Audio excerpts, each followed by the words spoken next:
Salam sejahtera, saudara yang kekasih di dalam nama Tuhan Yesus Kristus. Kembali kita terus memikirkan bagaimana hidup bertanggung jawab sebagai keluarga Kristen. Ini menjadi penting karena keluarga adalah pondasi daripada gereja, bukan? Dan jika keluarga itu menjadi keluarga yang baik, utuh, alangkah indahnya masa depan kita. Di dalam 1 Timotius pasal yang ketiga, 1 Timotius pasal yang ketiga 12 dan 13, ayat 12-13 demikian firman Tuhan. Diakan haruslah suami dari satu istri dan mengurus anak-anaknya dan keluarganya dengan baik. Karena mereka yang melayani dengan baik beroleh kedudukan yang baik, sehingga dalam iman kepada Kristus Yesus mereka dapat bersaksi dengan leluasa. Saudara-saudara yang kekasih, menarik sekali kalau kita memikirkan bagian yang diungkapkan oleh Paulus kepada muridnya Timotius, supaya Timotius mengingatkan kepada orang yang bakal menjadi calon daripada diaken atau yang bekerja di dalam gereja yang kita sebut dengan majelis, haruslah menjadi orang yang dikatakan tertib di dalam rumahnya, bisa memimpin keluarganya. Artinya apa? Ternyata pertama, keluarga dijadikan ukuran tentang sebuah pelayanan. Sesuatu yang saya kira di masa kini diabaikan. Adakah keluarganya baik? Sehingga yang mempunyai keluarga baiklah seharusnya boleh melayani. Ini perlu, saudara. Walaupun nanti ini masih mempunyai beberapa definisi. Keluarga yang baik yang harus melayani itu pengertian pertama adalah keluarga yang utuh tentunya. Ada suami, istri, anak-anak yang tertib, yang melayani Tuhan. Itu yang prinsip pertama. Lalu yang disebut baik yang kedua apalagi? Bisa saja dia menjadi baik bulat tetapi baik yang tidak bulat. Misalnya istrinya seorang yang melayani Tuhan, anaknya juga setia melayani Tuhan dan bisa dibawanya. Tetapi suaminya bukan seorang yang takut Tuhan. Atau sebaliknya, suaminya baik, anak-anaknya baik, istrinya tidak takut Tuhan. Nah kemudian karena mereka dulu mungkin menikah, belum bersama-sama dalam Tuhan, lalu kemudian satu kenal Tuhan, satu belum, sehingga terjadi pergumulan yang tidak sederhana. Tetapi benih baik itu sudah ada. Mereka sudah bisa memulai. Tetapi dalam situasi atau kondisi seperti itu, biarlah masing-masing mengekang dirinya supaya jangan menjadi mudah datang serangan setan pada dia. Supaya jangan sampai orang bilang, alah dia aja keluarganya aja belum beres.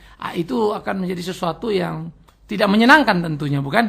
Nah jadi perlu kehati-hatian di dalam memahami hal-hal seperti ini. Yang berikut yang perlu untuk kita pikirkan juga adalah bagaimana hidup di dalam keluarga tadi ya menjadi penting. Yang tidak baik itu gimana? Kalau baik, satu baik yang perfect suami istri anak-anak ya. Baik yang menjadi agak kurang, tidak bulat istilahnya adalah suami atau istrinya saja yang baik, ya anak-anak baik. Jadi artinya kelihatan pengaruh dari suami ataupun dari istri yang baik terhadap anak yang baik. Yang menjadi kurang baik adalah ketika suami istri itu dua-dua sama-sama tidak baiknya. Saling mencerca, saling menyerang misalnya begitu. Maka mereka tidak bisa dikatakan menjadi keluarga Kristen yang baik. Mereka akan terus bertikai, mereka akan menjadi persoalan-persoalan batu sandungan dalam kehidupan gereja. Nah apalagi kalau dia mengambil bagian dalam pelayanan. Lalu ditambah lagi anak-anaknya juga tidak baik. Waduh, itu akan menjadi sulit sekali. Karena bagaimana gereja diharapkan masa depannya kalau diurus oleh orang-orang yang tidak bisa mengurus rumah tangganya. Jadi saya kira Alkitab waktu memberikan ukuran-ukuran ini menjadi sangat menarik. Ini bukan satu ukuran diskriminatif, tapi justru ukuran yang harus, itu ukuran yang kualitatif.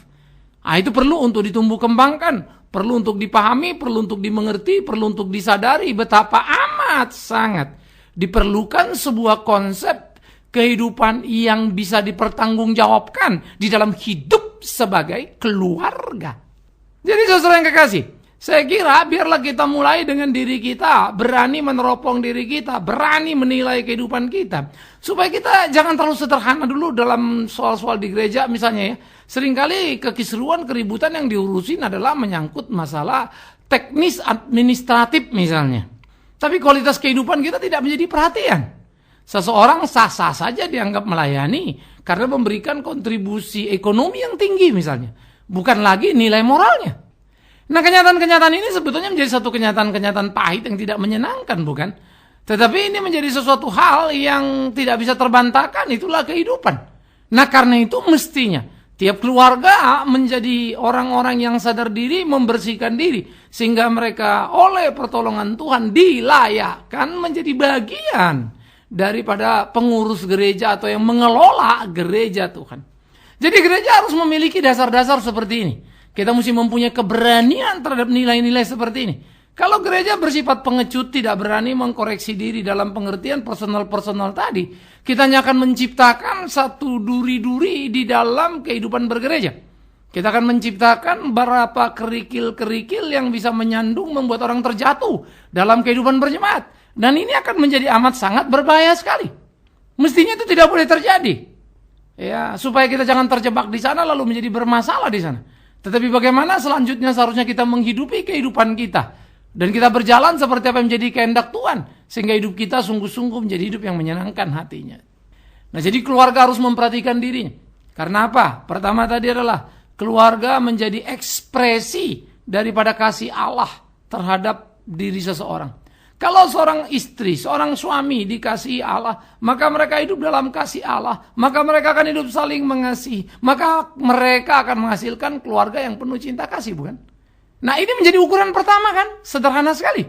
Jadi kita tidak bisa berkoar-koar atau berkobar-kobar untuk berteriak Allah mengasihi kami. Tapi kita tidak bisa menunjukkan dalam keutuhan keluarga. Itu berbahaya sekali. Nah, disinilah pentingnya. Di mana suami istri saling mendukung dalam pelayanan. Di mana suami istri saling melengkapi dalam pelayanan. Di mana suami istri betul-betul terlibat bersama menggarap pelayanan-pelayanan yang ada. Sehingga pelayanan-pelayanan yang mereka kerjakan sungguh-sungguh menjadi pelayanan yang menyenangkan hati Tuhan. Alangkah indahnya. Ini perlu. Nah, jadi saudara-saudaraku yang kekasih di dalam nama Tuhan Yesus Kristus. Disinilah pentingnya keluarga bertanggung jawab. Maka untuk mencerminkan, untuk melahirkan, mendirikan keluarga itu, dibutuhkan tingkat tanggung jawab yang penuh dari semua bagian komponen keluarga itu. Baik dari suami, ya, dari istri maupun dari anak. Sehingga mestinya ketiga unsur ini, suami istri yang adalah orang tua dan anak ini, berlomba-lomba mengharumkan nama keluarga. Dan bukan sebaliknya.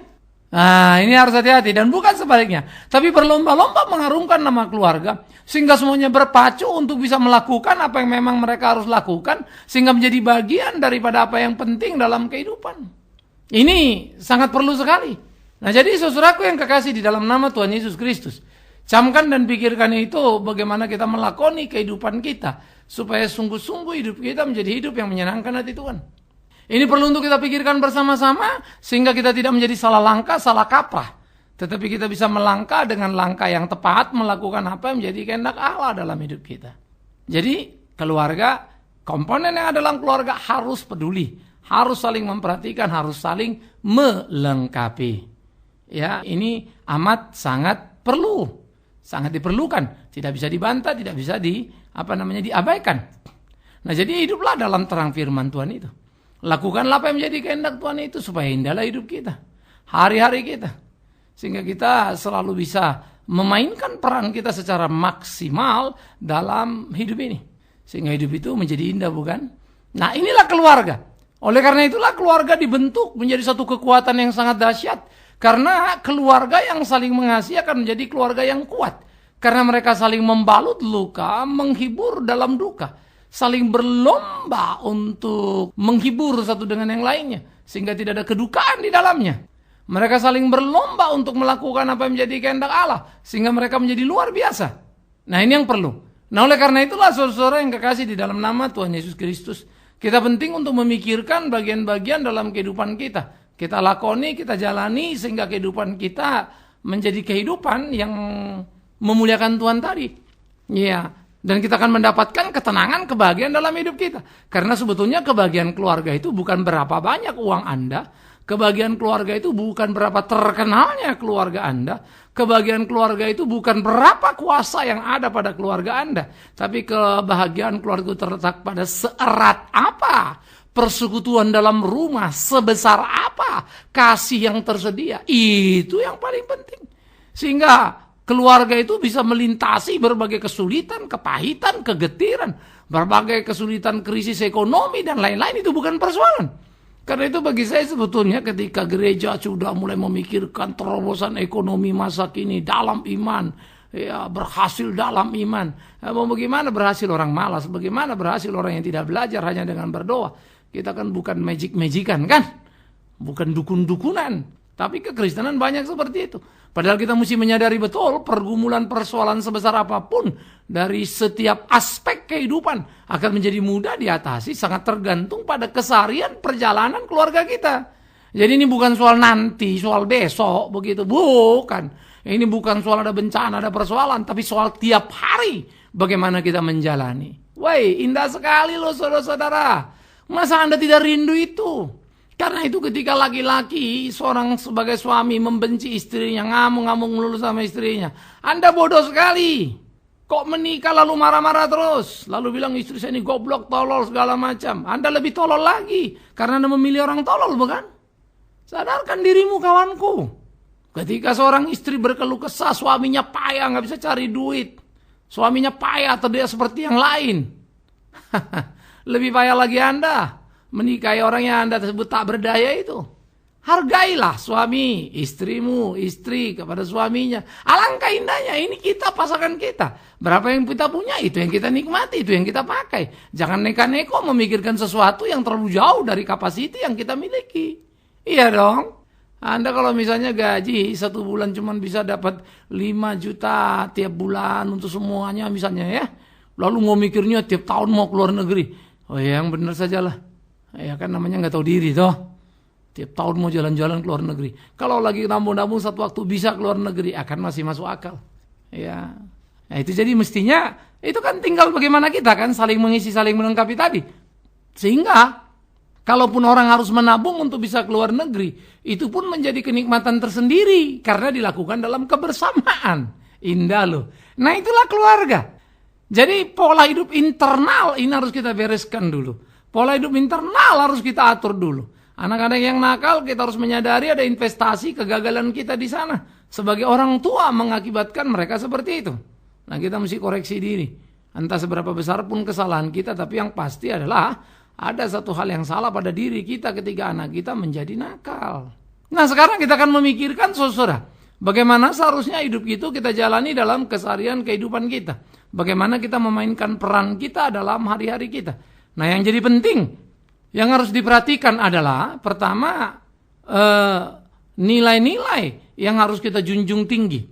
Ya, yaitu bagaimana keluarga ini sekarang keluar. Tadi kan internal istilahnya ya, sekarang kita pakai istilah eksternal. Keluar, yaitu keluarga ini keluar bersaksi. Ya, sehingga dikatakan mereka dapat bersaksi dengan leluasa. Kenapa? Bersaksi dengan leluasa itu maksudnya apa? Ya bersaksi dengan leluasa kenapa? Karena kalau ngomong soal Tuhan suaminya, orang bilang memang dia hebat nih, istrinya juga begini. Wah kan gitu. Dia bilang soal Tuhan, istrinya ngomong soal pelayanan, soal keluarga, orang bilang memang suaminya dia hebat gini. Mereka ngomong soal keluarga, soal pelayanan sebagai suami istri, orang bilang memang anaknya hebat. Anaknya ngomong kebanggaan akan keluarga, orang bilang memang hebat papa mamanya. Masing-masing kan jadi leluasa mau berbicara. Sehingga kita tidak perlu kalau kita mau ngomong orang tua saya baik. Aduh orang tua baik gimana ya? Mama sih baik, papa enggak. Papa sih baik, mama enggak. Keluarga kami baik. Keluarga baik gimana ya? Anak gini. Aduh susah kan gitu kan. Sehingga saudara tersendak di dalam tenggorokan mau mengatakan sesuatu kebenaran. Tidak bisa lagi. Atau kemudian Anda akan menjadi orang yang bebal. Yang selalu bicara apa yang sebetulnya Anda nggak lakukan. Menyebut diri suami istri hubungan kami harmonis. Padahal tidak misalnya. Bicara soal anak-anak yang manis. Padahal tidak sebenarnya. Nah itu kan jadi repot sekali. Nah Anda, saya, kita semua. Di dalam pertarungan ini harus memikirkan. Sehingga bagaimana kita bisa bersaksi dengan leluasa. Ya tidak tersandung karena kehidupan kita. Karena itulah. Tiap komponen keluarga perlu mengekspresikan tanggung jawabnya. Bagaimana seharusnya dia hidup? Sehingga dalam mengekspresikan tanggung jawab tadi, ia betul-betul bisa melakukan apa yang menjadi kehendak Tuhan. Dan dia betul-betul menjadi cerminan dari sebuah kebenaran kehidupan. Indahnya saudara-saudara yang kekasih. Alangkah manisnya.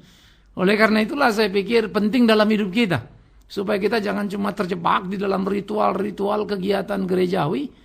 Jangan terjebak apalagi dalam khotbah-khotbah yang tampak muluk, mulus, hebat, luar biasa. Tapi Kita sebetulnya tidak berbuat terlalu banyak atau bahkan sedikit sekali dalam kehidupan keimanan kita. Itu akan menjadi sesuatu faktor yang mengerikan. Nah karena itu marilah kita terus bergerak secara dinamis, memikirkan apa yang harus kita lakukan dalam kehidupan kita. Mari kita bergerak secara dinamis untuk merefleksikan kehidupan keluarga yang luar biasa itu, sehingga hidup keluarga kita sungguh-sungguh hidup yang memuliakan nama Tuhan. Ini perlu, ini yang harus dipikirkan, ini yang harus dijalani, sehingga jalan kita itu menjadi jalan yang betul-betul mencerminkan gegap gempita kemenangan yang menyenangkan. Ini perlu untuk kita lakukan. Ambil bagianlah dalam pergumulan kehidupan itu, lakukanlah apa yang menjadi kehendak Tuhan itu, saudara-saudara. Sehingga dengan demikian kita bisa menjalani hari-hari kita di mana sungguh Tuhan dipermuliakan dalam kehidupan kita. Ini penting. Nah karena itulah berjalan dalam hari-hari kita itu melakukan apa yang menjadi kehendak Tuhan itu biar merupakan cita-cita dari keluarga kita semua. Sehingga suami istri sebagai orang tua dan anak itu sama-sama merasa bertanggung jawab harus hidup seperti ini. Supaya kita bisa bersaksi dengan leluasa. Supaya kita bisa berkhotbah dengan leluasa. Banyak orang berani berkhotbah tentang keluarga misalnya. Padahal nggak jelas dia di mana, istrinya kemana. Entah berapa lama waktu yang bisa dia kasih sama istrinya. Dia bisa pergi berminggu-minggu, berbulan-bulan misalnya ya. Dan itu menjadi bagian yang rutin dalam hidupnya. Aneh sekali. Ya, padahal itu bukan sebuah keharusan tuntutan. Lainlah kalau orang kerja di laut, di rig kan begitu ya. Lalu mesti paling 2 minggu sekali baru bisa pulang. Itu kan lain cerita. Tuntutan kerja yang tak terhindarkan kan kita bilang. Tapi itu pun dia pulang, dia betul-betul selama di darat dia di rumahnya. Terpola. Ya, biar sekalipun hamba Tuhan kalau dengan alasan pelayanan terus muter sana sini, nggak ngurus anak muter sana sini, nggak punya waktu buat keluarga muter sana sini, jarang di rumah. Apa kemudian bisa itu jadi benar? Anda tidak akan berleluasa untuk berkata kebenaran tentang keluarga. Karena sendiri tidak memiliki, sendiri tidak melakukannya. Nah jadi janganlah kita dipersulit di tengah-tengah kehidupan kita karena sikap kita sendiri. Dan yang terakhir keluarga tadi karena kita bisa bersaksi dengan leluasa. Itulah yang akan menjadi satu pondasi daripada gereja untuk bertumbuh. Sehingga gereja kita itu menjadi gereja yang solid, gereja yang kuat, gereja yang bertumbuh, gereja yang berkembang karena diisi oleh keluarga-keluarga yang benar, keluarga-keluarga yang sehat, keluarga-keluarga yang melakukan kehendak Allah. Indahnya. Itu mimpi kita saudaraku. Karena itu tanamkan itu pada dirimu menjadi mimpi yang kau angankan dalam hidupmu. Tanamkan pada dirimu supaya itu menjadi mimpi yang luar biasa yang boleh kau lakukan dalam hari-harimu. Ini perlu. Sehingga dengan demikian saudaraku yang kekasih di dalam nama Tuhan Yesus Kristus, kita boleh menjalani hari-hari kita dalam gegap gempita kemenangan yang luar biasa. Sehingga keluarga kita menjadi bagian daripada berdegaknya gereja Kristus Tuhan. Sehingga itu sungguh-sungguh menjadi bagian yang bisa kita lakukan untuk bertumbuh, berkembang dalam pelayanan. Nah, jadi jangan berhenti melayani Tuhan, jangan pernah berhenti melakukan apa yang menjadi kehendak Tuhan.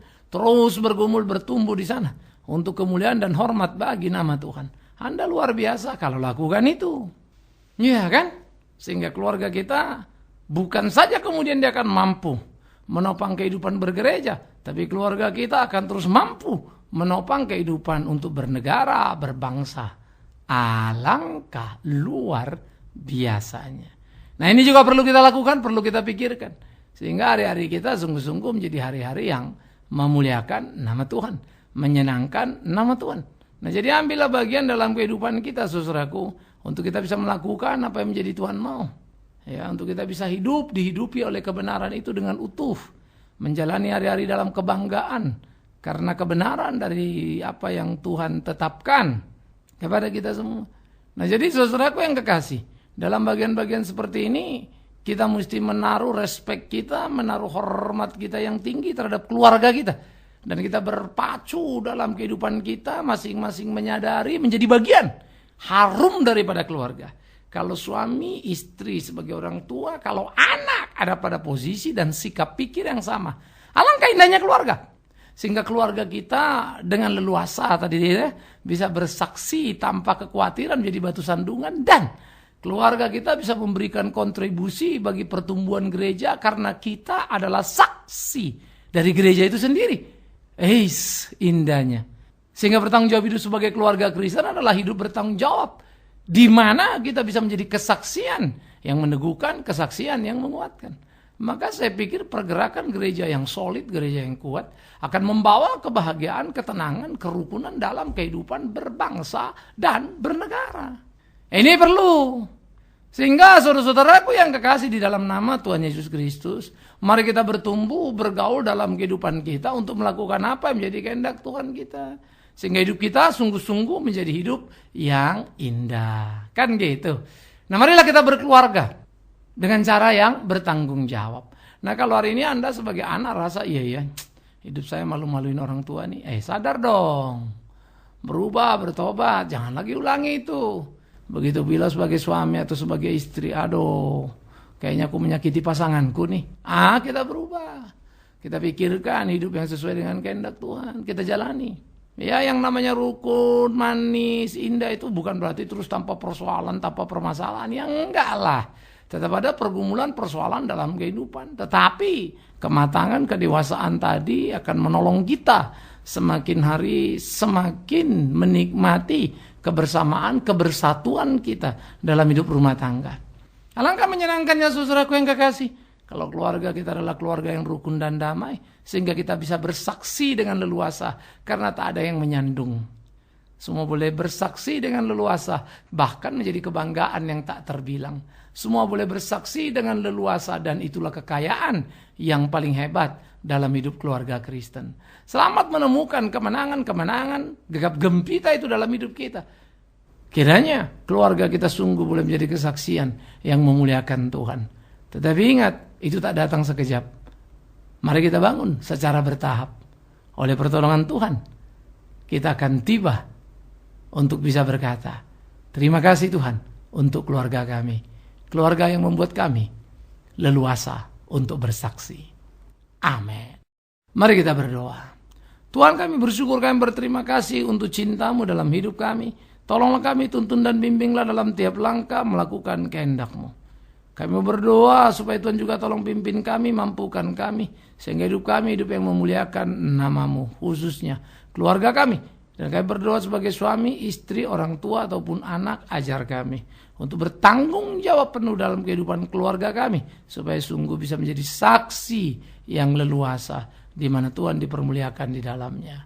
Demi Yesus Kristus Tuhan kami, kepala keluarga yang sejati, kami berdoa, kami bersyukur pada Bapa dalam surga. Terpujilah Tuhan. Amin.